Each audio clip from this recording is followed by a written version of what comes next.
தலைப்பு செய்திகள். உயிர்த்த ஞாயிறு தாக்குதல், மூன்றாவது சந்தேக நபராக பெயரிடப்பட்ட சுரேஷ் சலே. சுற்றுலா பயணிகள், வெளிநாட்டில் பணிபுரியும் ஊழியர்களுக்காக 24 மணி நேர அவசர சேவை. கட்டாரில் உள்ள இலங்கையர்கள் உடனடியாக பதிவு செய்யுங்கள், பாதுகாப்பு கருதி தூதரகம் அவசர கோரிக்கை. ஈரான் எங்களிடமிருந்து எந்த உதவியும் கோரவில்லை, ரஷ்யா தெரிவிப்பு. இஸ்ரேல் தாக்குதல், லெபனானில் 77 பேர் உயிரிழப்பு. விரிவான செய்திகள். தற்போது தடுப்பு காவலில் உள்ள அரச புலனாய்வு சேவையின் முன்னாள் பிரதானி சுரேஷ் சலே உயிர்த்த ஞாயிறு தாக்குதல் தொடர்பாக கோட்டை நீதவான் நீதிமன்றத்தில் நிலுவையில் உள்ள வழக்கின் 3வது சந்தேக நபராக நேற்று குற்றப்புலனாய்வு திணைக்களத்தினால் பெயரிடப்பட்டுள்ளார்.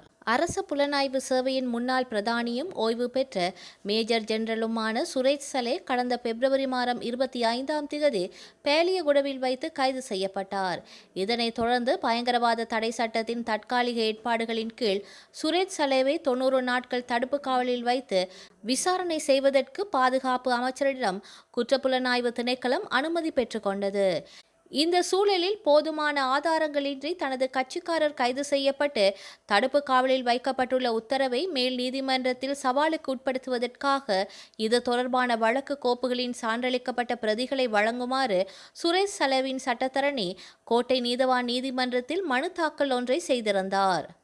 தனது கட்சிக்காரரை சந்திப்பதற்கு மேலதிகமாக ஒரு நாளை ஒதுக்கி தருமாறும் அவருக்கு வீட்டிலிருந்து உணவு கொண்டு வருவதற்கும் அனுமதி அளிக்குமாறும் சட்டத்தரணிகள் கோரினர்.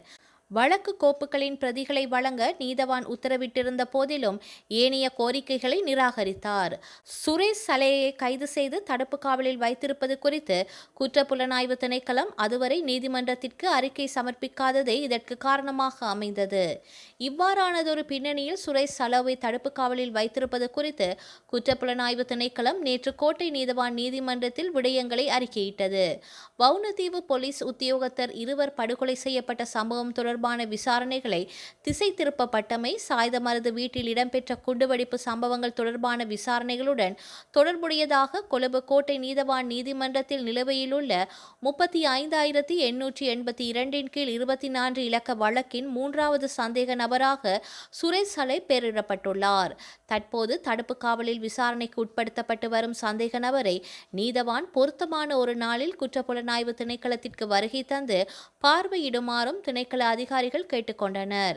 இதனை ஏற்றுக்கொண்ட நீதவான் இதற்கான விடயங்களை எழுத்துப்பூர்வமாக பதிவு செய்ய உத்தரவிட்டதுடன் விரைவில் அங்கு சென்று சந்தேக நபரை பார்வையிடுவதாகவும் தெரிவித்தார்.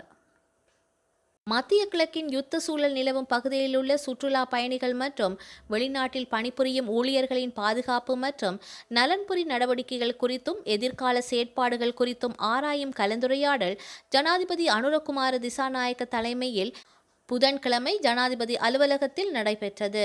தற்போதைய நெருக்கடி நிலையில் வெளிநாடுகளில் பணிபுரியும் இலங்கை தொழிலாளர்கள் மற்றும் இலங்கைக்கு வருகை தந்துள்ள சுற்றுலா பயணிகள் எதிர்கொண்டுள்ள பிரச்சினைகளை தீர்ப்பதற்காக வெளிவிவகார, வெளிநாட்டு வேலைவாய்ப்பு மற்றும் சுற்றுலாத்துறை அமைச்சு மற்றும் துறைமுகங்கள் மற்றும் சிவில் விமான சேவைகள் அமைச்சு என்பவற்றின் வழிகாட்டலின் கீழ் முன்னெடுக்கப்படும் திட்டங்கள் குறித்து ஜனாதிபதி இதன்போது கவனம் செலுத்தினார். வெளிநாடுகளில் உள்ள இலங்கையர்கள் மற்றும் சுற்றுலா பயணிகளின் பிரச்சினைகளை முன்வைப்பதற்காக தூதரகங்கள் ஊடாக 24 மணி நேர அவசர சேவை மையங்கள் செயற்படுத்தப்பட்டுள்ளதாகவும் அவை வெற்றிகரமாக இயங்கி வருவதாகவும் இங்கு சுட்டிக்காட்டப்பட்டது. இதுவரை கிடைத்துள்ள தகவல்களின்படி மத்திய கிழக்கு நாடுகளில் உள்ள எந்த ஒரு இலங்கையர்களுக்கும் பாரிய பாதிப்புகள் ஏற்படவில்லை எனவும் தூதரகங்களின் உதவியை நாடுபவர்களுக்கு தேவையான வசதிகள் அளிப்பதற்கு தேவையான நிதி அந்தந்த தூதரகங்களுக்கு ஏற்கனவே அனுப்பி வைக்கப்பட்டுள்ளதாகவும் இதன்போது தெரிவிக்கப்பட்டது. இலங்கையில் தங்கியுள்ள சுற்றுலா பயணிகளுக்கு தேவையான உதவிகளை வழங்க இலங்கை சுற்றுலா அபிவிருத்தி அதிகார சபையினால் 1912 அவசர இலக்கம் அறிமுகப்படுத்தப்பட்டுள்ளதோடு வெளிநாடுகளில் உள்ள இலங்கை ஊழியர்களின் பிரச்சினைகளை முன்வைப்பதற்காக வெளிநாட்டு வேலைவாய்ப்பு பணியகத்தினால் 1989 அவசர அழைப்பு இலக்கம் அறிமுகப்படுத்தப்பட்டுள்ளது. இந்த அவசர இலக்கங்களுக்கு கிடைக்கும் அனைத்து தகவல்களும் தொடர்ச்சியாக புதுப்பிக்கப்படும் எனவும் விசேட விமான வசதிகள் கோரி இதுவரை எவ்வித கோரிக்கைகளும் முன்வைக்கப்படவில்லை என இதன்போது சுட்டிக்காட்டப்பட்டது. அத்தோடு இலங்கை வந்துள்ள வெளிநாடுகளில் பணிபுரியும் ஊழியர்கள் மீண்டும் கடமைக்கு திரும்புவதற்கு கால அவகாசம் பெற்றுத்தருமாறு சம்பந்தப்பட்ட தூதரகங்கள் ஊடாக கோரிக்கை விடுப்பதற்கும் தீர்மானிக்கப்பட்டது. சுற்றுலா மற்றும் வர்த்தக நோக்கில் மத்திய கிழக்கு நாடுகளுக்கு சென்று நாடு திரும்ப முடியாமல் தங்கியுள்ள இலங்கையர்கள் குறித்து கண்டறிந்து அவர்களை மீண்டும் அழைத்து வர தேவையான வசதிகளை மேற்கொள்ளுமாறு ஜனாதிபதி அதிகாரிகளுக்கு பணிப்புரை விடுத்தார். மத்திய கிழக்கு பிராந்தியத்தில் நிலவும் தற்போதைய பாதுகாப்பு சூழலை கருத்தில் கொண்டு கட்டாரில் வசிக்கும் அனைத்து இலங்கை பிரஜைகளும் தங்களை பற்றிய விவரங்களை உடனடியாக தூதரகத்தில் பதிவு செய்யுமாறு கட்டாரில் உள்ள இலங்கை தூதரகம் அவசர கோரிக்கை விடுத்துள்ளது. கட்டாரில் உள்ள இலங்கை தூதரகம் விடுத்துள்ள விசேட அறிவிப்பில் இதற்காக வழங்கப்பட்டுள்ள கூகுள் படிவத்தை பூர்த்தி செய்வதன் மூலம் இலங்கையர்கள் தங்களை பதிவு செய்து கொள்ள முடியும் என தெரிவிக்கப்பட்டுள்ளது. பிராந்தியத்தில் ஏதேனும் அசாதாரண சூழல் ஏற்படும் பட்சத்தில் இளைஞர்களுடனான விரைவான தொடர்புகளை பேணுவதற்கு இந்த தரவுகள் உதவும் எனவும் அவசர வெளியேற்றம் அல்லது பாதுகாப்பு திட்டங்களை முன்னெடுக்கும் போது தூதரகத்தின் ஒருங்கிணைப்பு பணிகளை இது இலகுபடுத்தும் எனவும் கட்டாரில் உள்ள இலங்கை தூதரகம் தெரிவித்துள்ளது.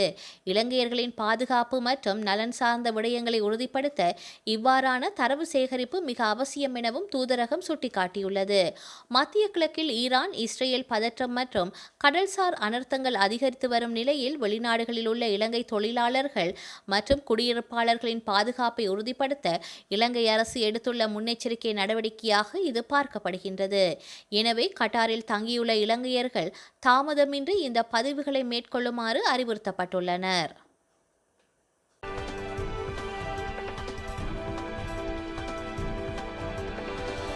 லெபனானின் ஈரான் ஆதரவு இஸ்புல்லா அமைப்பை குறிவைத்து இஸ்ரேல் கடந்த 4 நாட்களாக தாக்குதல் நடத்தி வருகின்றது. லெபனான் தலைநகர் பெய்ரூட் உள்ளிட்ட நகரங்கள் மீது தாக்குதல் நடத்தப்பட்ட நிலையில் இதுவரை இஸ்ரேல் தாக்குதலில் 77 பேர் கொல்லப்பட்டனர் என அந்நாட்டு சுகாதார அமைச்சகம் தெரிவித்துள்ளது. லெபனான் சுகாதார அமைச்சர் கூறுகையில் கடந்த 4 நாட்களில் மட்டும் 77 பேர் கொல்லப்பட்டனர். இதில் 7 குழந்தைகள் அடங்குவர். சுமார் 527 பேர் காயமடைந்துள்ளனர் என்று தெரிவித்துள்ளார். உயிரிழந்தவர்களில் எத்தனை பேர் பொதுமக்கள், எத்தனை பேர் இஸ்புல்லாவை சேர்ந்தவர்கள் என்பது குறித்த தகவல் இன்னும் வெளியாகவில்லை. இதற்கிடையே நேற்று வியாழக்கிழமை தெற்கு லெபனானில் உள்ள நபதியே பகுதியில் நடத்தப்பட்ட தாக்குதலில் ஒரே குடும்பத்தை சேர்ந்த 4 பேர் உட்பட மொத்தம் 8 பேர் உயிரிழந்துள்ளனர். தாக்குதல் தீவிரமடைந்துள்ளதால் லெபனானிலிருந்து இதுவரை சுமார் 83,000 பேர் இடம்பெயர்ந்துள்ளனர். இது அங்கு பெரும் மனிதாபிமான நெருக்கடியை ஏற்படுத்தியுள்ளது. ஈரான் ஆரம்பத்திலிருந்து தற்போது வரை தங்களிடமிருந்து எந்த இராணுவ உதவியையும் கோரவில்லை என ரஷ்யா தெரிவித்துள்ளது.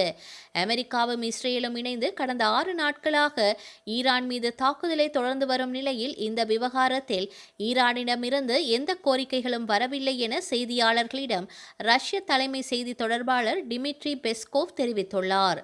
மேலும் மத்திய கிழக்கில் நிலவும் மோதல்கள் ரஷ்யாவில் பெட்ரோல் விலையை பாதிக்க முடியாது, பாதிக்கக்கூடாது என்றும் அவர் தெரிவித்தார்.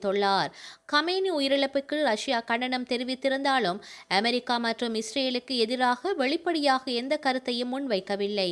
ஆனாலும் தாக்குதலுக்கு அமெரிக்கா முன்வைத்த முக்கிய காரணமான அணு ஆயுத தயாரிப்பிற்கு எந்த ஆதாரமும் இல்லை என தெரிவித்துள்ளது. இரு நாடுகளின் கூட்டு தாக்குதலால் ஈரானில் தற்போது வரை 1000க்கும் மேற்பட்டோர் உயிரிழந்துள்ளனர், 6000க்கும் மேற்பட்டோர் காயமடைந்துள்ளனர். ஈரானும் பதிலடி தாக்குதலை தொடர்ந்து வருகின்றது. அமெரிக்கா, இஸ்ரேல் மட்டுமன்றி வளைகுடா நாடுகள் மீதும் ஈரான் தாக்குதலை தொடர்ந்து வருகின்றது. இதனால் அந்த நாடுகளும் ஈரானுக்கு எச்சரிக்கை விடுத்துள்ளன. மறுபுறம் ஈரானின் நட்பு நாடுகளான ரஷ்யா, வடகொரியா, சீனா போன்றவை அதற்கு உதவ வேண்டும் என பலரும் எதிர்பார்க்கும் நிலையில் எந்த நாடுகளும் இதுவரை இராணுவ உதவி குறித்து பேசவில்லை. மேலும் ஈரானும் உதவி கோரியதாக தகவல் எதுவும் வெளியாகவில்லை. இந்நிலையில் ரஷ்யா இந்த கருத்தை முன்வைத்துள்ளது. வரலாற்றில் இன்று